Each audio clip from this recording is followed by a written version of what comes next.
Welcome back. The Bahamas Constitutional Party has turned down Lincoln Bain's invitation for all third parties to unite for the upcoming general election. Bain, leader of the recently established Coalition of Independents, said he believes third parties would be stronger together against the Progressive Liberal Party and Free National Movement. However, in a statement, the BCP says they met and presented a written proposal on April 1st, which was originally agreed to by the Coalition of Independents, but then later rejected. The talks, according to the statement, came to an end last Thursday because of differences that are irreconcilable.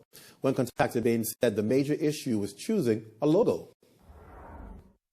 The BCP wanted us to use their logo. They were insisting that we use their logo, and their logo is the cross. And so some of the people in our organization, felt like many Bahamian Christians may have a problem with using the Christian cross. They might be offended by it, and then there might be some people who are not Christians that may be offended by using the cross on the ballot. If people are staunch that they want to let ideology stop them from, saving this country and the state that it's in, then I can't stop anyone from having their beliefs. But, my belief right now is that this country needs change, and we need to do anything to make that happen. All right, Bain said the coalition, however, is still in talks with many other third parties, minus the Democratic National Alliance, who he says has not reached out.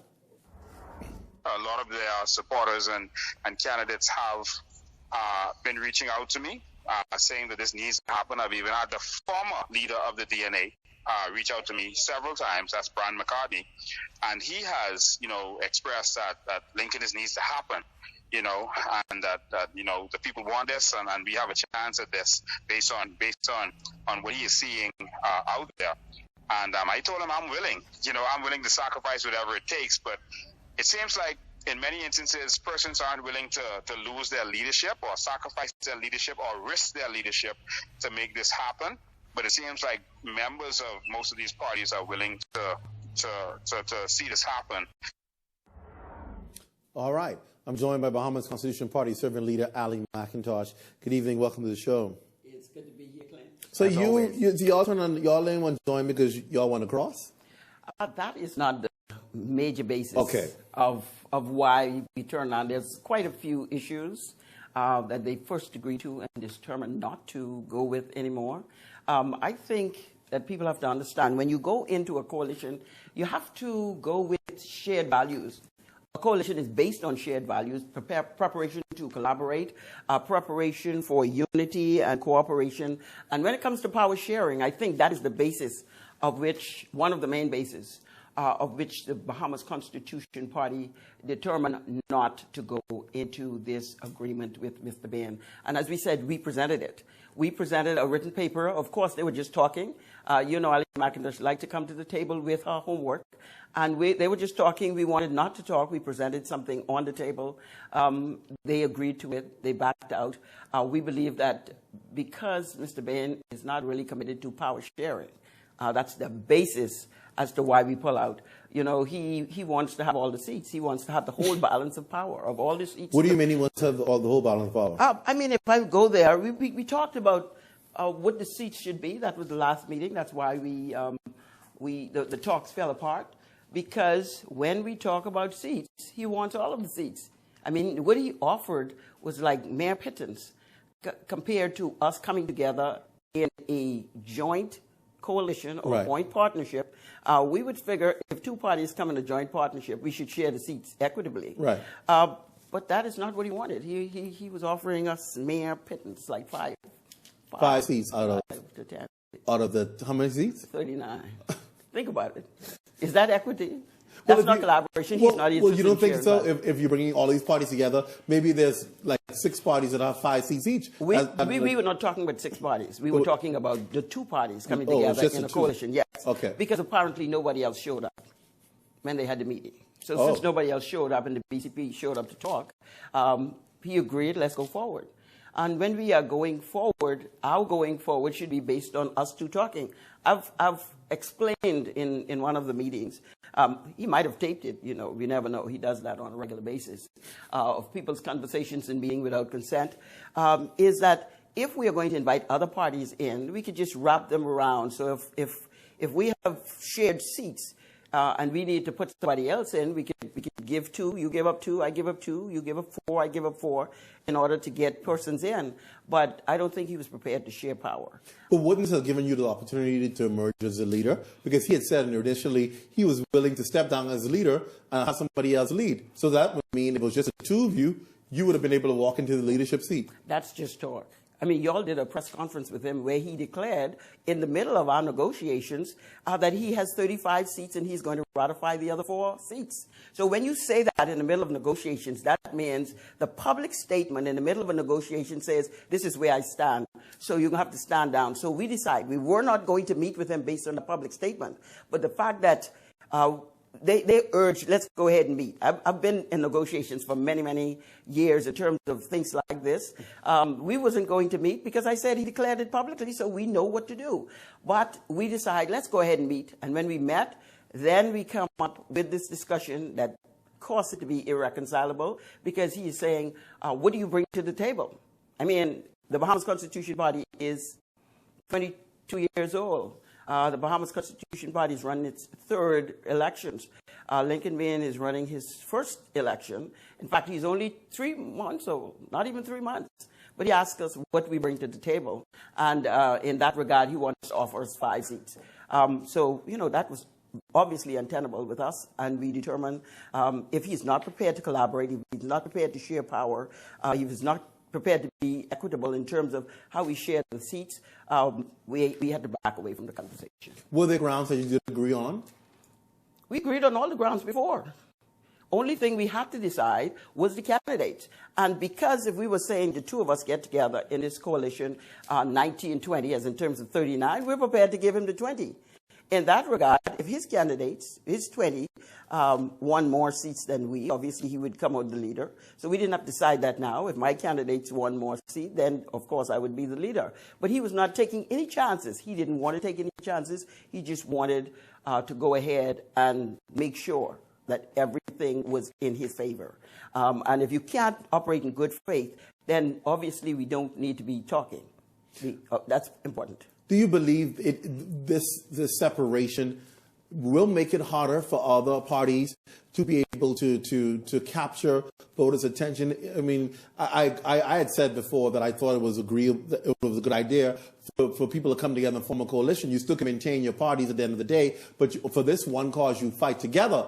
But now if you have 10 different parties fighting 10 different causes, it pulls Bahamians in so many different directions. Those who support you will vote for your BCP. Those who like what he may present may vote for the coalition. Those who like the DNA will vote for DNA. And at the end of the day, when you have Bahamian votes who want change and don't want the status quo parties being split in perhaps 10 different directions, then you have those who still remain with these larger parties. They end up still having the majority of votes because of votes being split. Do you believe that makes it much harder now for parties like yourself? Well, I don't think that it is necessary for us to put 9 or 10 parties on. I do believe, and based on what the BCP has crafted in terms of partnership for governance, we should have at least 2 major coalitions going into this election. Right. What we presented even before, when I spoke with Rintia Komalafi and with Mr. Cassius Stewart, that we can go into a partnership where everyone continues to maintain their parties, continue to maintain their leadership. But as we go in, if we are speaking genuinely about regime change, which is removing the PLP and the FNM from power, then we obviously has to go in there with a view to continue democracy. So if we go in this election together, maintaining the organizations, although we are partnering for governance on one symbol or on 2 symbols. Right. When we get into Parliament, then we are spreading out. We're spreading out to make sure there's democracy. We don't need one big giant party to replace the PLP and the FNM, and then now we have a dictatorship in place. We don't want to do that. We're looking beyond that. The Constitution Party is recommending, and we're going to do that further in another time when we can spread it out, and we will be meeting with persons who share the value that we should go there. We should not provide this level of confusion for the electorate, but that we could create two big coalitions of parties, go against them. If persons are interested in removing the PLP and F&M from power, they can vote for any one of them. One of us will be the government, one will be the opposition. But we have to always look forward to maintaining strong democratic action. If we go there with a view as to how Mr. Bain is looking at it, which he is making all the parties stand down, because I think based on all the conversation, he's causing parties and their candidates to stand down or come with him. And when they do that, we're going to create a big dictatorship. I'm not prepared to do that. We've worked in the Constitution Party for strong democratic action, and we don't need to just join with a party to win. We want more than win for the Commonwealth of the Bahamas. We want democracy to continue. We want the Bahamian people to be able to see that we're prepared to do the right thing for them. Because while people are calling, oh, we want you all to get together, what does that mean? They don't exactly know what that means when they say that, you know. We want to have the kind of values that are going to continue to give Bahamian people democracy in the country. If we go to Parliament, we need democracy in that house so that the people can continue to get what they want. Because we don't want to replace what we have with the same old thing. Take a break. We'll be right back after this. Stay close.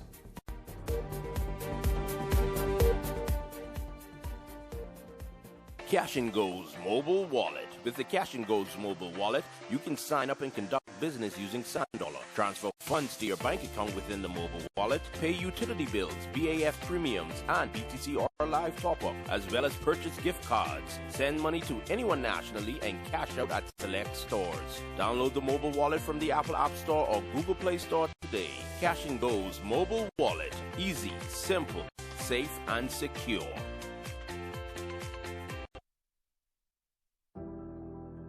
You felt like you lost your voice. You tried to speak out. You called for help. You shouted. You yelled at the top of your lungs for someone to listen. But no one heard. For you are just one voice. But if we put our voices together, if we count to 3 and say it at the same time, we will be heard. 1, 2, 3. Register to vote. Together, let's make sure they hear us.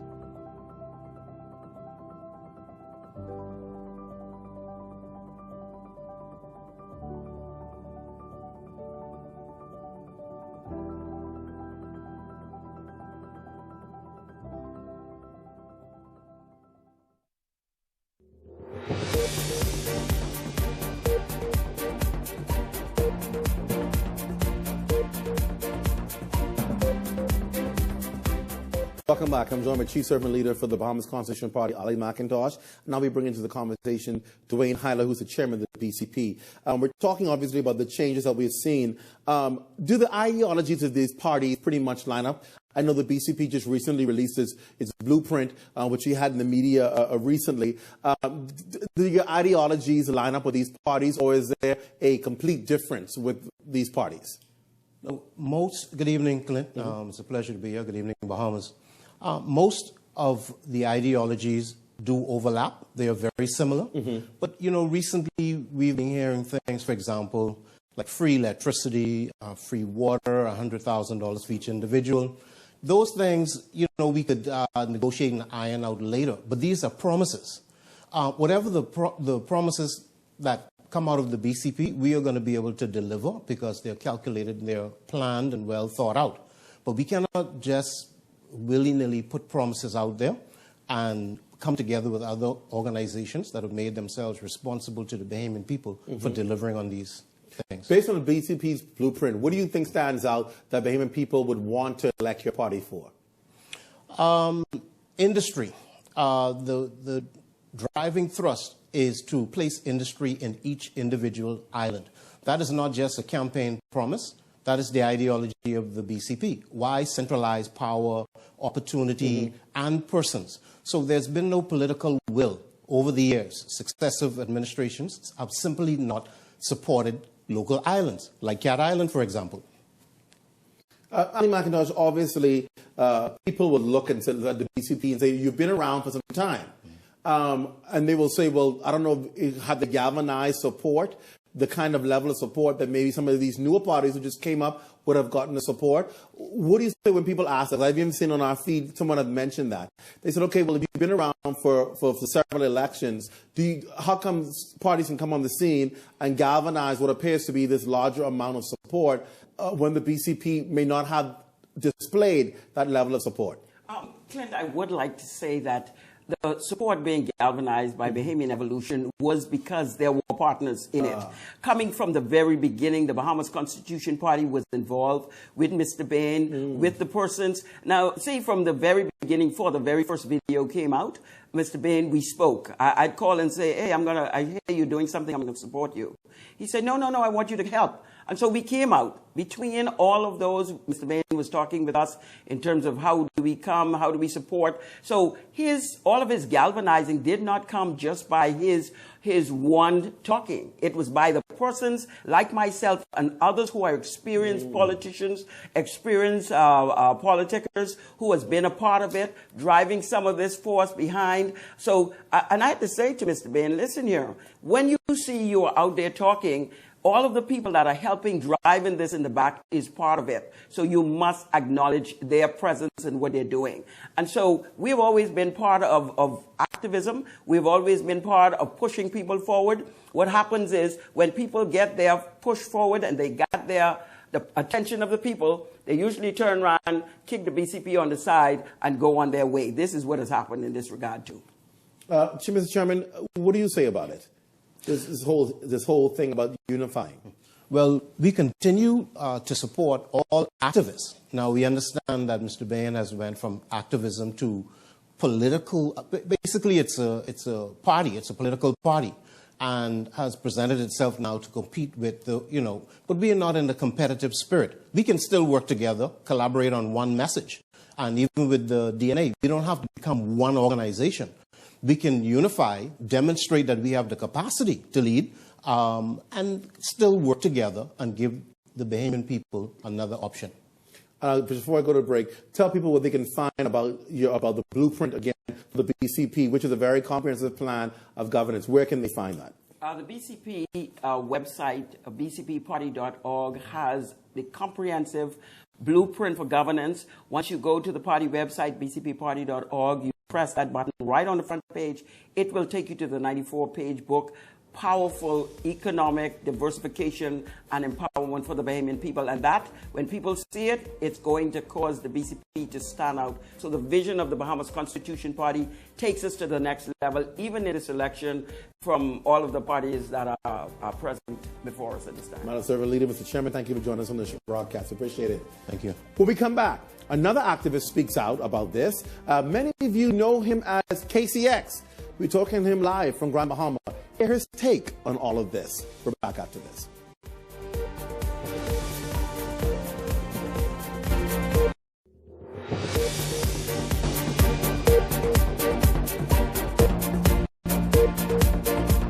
Welcome back.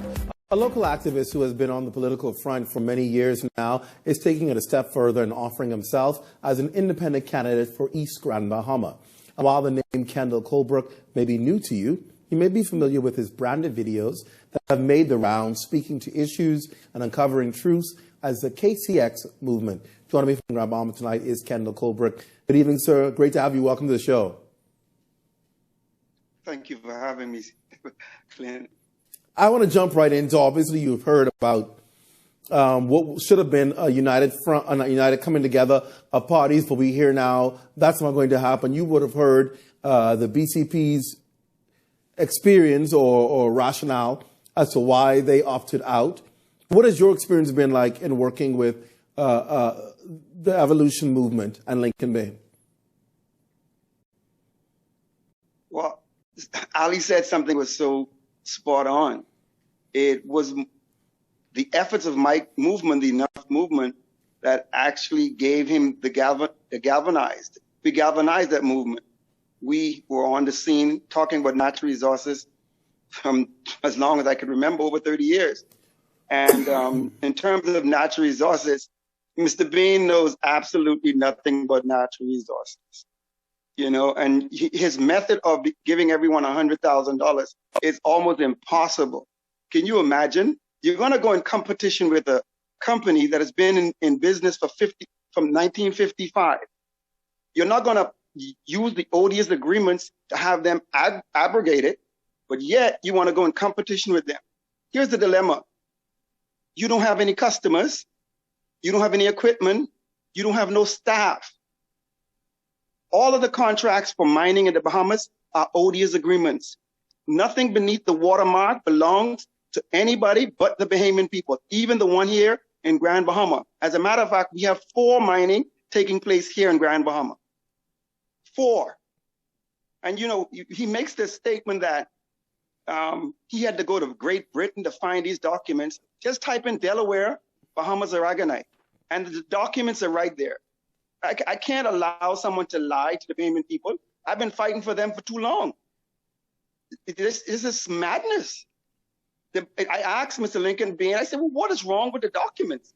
These documents, they went through Parliament, they're signed off, and tell me, what's wrong with them? He said, well, why would they need to make dummy companies? I said, well, that's an international law called an arm's length agreement. He's in over his head. He knows nothing about natural resources. And I can tell you, Clint, on the 15th of December in the House of Assembly, if you know how the House works, if the governing party says something in the House of Assembly, like a Mr. Kenrick Dawson, he says these words: the Bahamas government and its in the minerals of the Bahamas and likes of that of Norway. He just said that the Bahamas is the richest country in the world. So the government of the Bahamas knows how wealthy we are. The opposition did not say, hey, we are not wealthy. As a matter of fact, all of the conversation that has been taking place in the House of Assembly, Clint, we've been distracted. Even this Aragonite conversation, we've been distracted. Understand, since 2001, the Bahamas government made a cession to become a part of the One World Government, the WTO. And we've been distracted ever since. The selling of BTC, that was never supposed to have been just for sale. That was one of the prerequisites of the WTO. You have to liberalize your telecommunications. When we implemented value-added tax, that was not because we wanted to pay down the national debt. That was because you're going to lose all of your revenue at the border because they have something called a most favored nation. And I've been fighting against the WTO from 2001, fighting for the businesses here in the Bahamas. So you believe the bigger picture? So you believe the bigger picture? So Kay says you believe the bigger picture is the Bahamas' ascension to the WTO. You believe that's what the bigger picture is, and all of this is smokescreen in preparation for us to be eligible for that. Yes. As a matter of fact, I could guarantee you election will be called before November 29th. Because on November 29th, the Bahamas government and its team, they go to Geneva, Switzerland to sign us on. And there's never been a government in 146 other nations that signed on to the WTO within an election year, because it's political suicide. The shock it will leave on your country. And imagine this, Clint. The PLP and the FNM thinks that the WTO is good for this country, but won't campaign on it. I think if we unify and have that one message, that listen, tell us what is good about the WTO. The WTO will destroy our local economy. As a matter of fact, I had so much pressure on Ryan Pinder when we mentioned the Hawkesbury Creek Agreement, secret, the most favored nation. You have to treat every company the way you treat every company of the WTO in the Bahamas. So the Port Authority and their groups of companies, they don't pay no taxes. So that means every company coming in here won't pay any taxes. Everything coming in the border won't pay no taxes. We will be a laughing stock of the world. Wow. That's the big picture, WTO, the one world government. And we've been fighting against that for 20 years. And listen, Clint, we've been protecting the businesses throughout the length and breadth of this country, the Enough movement. That's why we stand with Lincoln. Go ahead. Let me get you in there because I know we're running out of time. You're running for East Grand Bahama as an independent candidate. Why should East Grand Bahama elect you? What are you fighting for them with? Well, let's see what they get. They got somebody who's dedicated. who's been fighting for them. I've been standing up for the taxi drivers, the maids, the shipyard workers. I've stood up against the power company. Can you imagine this in Grand Bahama? This is a tax-free zone, and we're the most expensive island in the Bahamas to operate. We have two governments running this country, man. This island. Can you imagine the power company? It's a bonded company. They pay no taxes, and yet we have fuel surcharge. They pay no taxes on the fuel. So we need someone in Parliament with the activism skills that can debate the issues and bring resolution to them. And that's who I am. I can debate anyone. I can bring resolution. I can give you the solutions. Let me give you one solution. I hear Mr. Bain talking about free energy. In 2001, we signed a heads of agreement. Yes, our government signed a head of agreement with OTEP to provide clean, free energy from the ocean. Not one island should have to pay for electricity. That's solution. Ocean thermal energy. We don't have to worry about solar panels. It's time to get leadership that counts and that matters. I've been tested, proven, and I am battle ready, Clint. Let me ask you as we go to a break. Do you support Lincoln Bain and his group? Lincoln Bain has stabbed me in my back so much time, Clint. He can't be trusted. Not with my country. He can't be trusted. I'm not angry with him, but everywhere you go, I have good, decent friends. Stop talking to me because of Lincoln. I have a clean track record, and I dare somebody to expose me. I've been fighting for my country for 30 years, Clint, without a blemish. Lincoln is not fit to lead this country. He's not fit to lead this country. He's a snake. We'll obviously give Mr. Lincoln Bain the opportunity to rebut to all of these allegations. Please. We'll give him opportunity to come on and rebut so that he can also defend his name. Thank you so much, Kendle, Colebrooke. I appreciate you coming on. Thank you for having me. And thank you for sharing with us. Stay with us. You're in